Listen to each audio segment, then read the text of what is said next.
Hi friends, तो हम आज बात करने वाले हैं खेसारी लाल यादव जी के सॉन्ग के बारे में, जो कि आप लोगों को स्क्रीन पे दिखाई दे रहा होगा, जो कि आज टीजर रिलीज हुआ है। उसी के बारे में हम आज बात करने वाले हैं, जो कि आपको स्क्रीन पे दिखाई देगा अक्षरा सिंह और खेसारी लाल यादव जी का डांस वीडियो, जो कि आज टीजर रिलीज हुआ है। उसी के बारे में हम बात करने वाले हैं। इसमें बादशाह जी रैप किए हैं, तो आप लोग को स्क्रीन पर दिखाई दे रहा होगा बादशाह जी और खेसारी लाल यादव एंड अक्षरा सिंह जी का ये टीजर वाला वीडियो, जो कि आज ही टीजर रिलीज वाला था 6 दिसंबर को, जो कि रिलीज़ हो चुका है।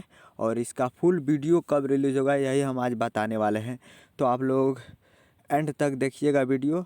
तो तो इसका जो फुल वीडियो रिलीज़ होने वाला है वो हो रहा है 9 दिसंबर को। तो आप लोग तैयार रहिएगा 11 बजे 9 दिसंबर को। तो उम्मीद करता हूँ वीडियो अच्छा लगा होगा, तो चैनल को सब्सक्राइब करके बेल आइकन प्रेस कर दे, और ताकि ऐसे ही खेसारी लाल यादव जी के लेटेस्ट न्यूज़ हम लाते रहें। जय हिंद दोस्तों।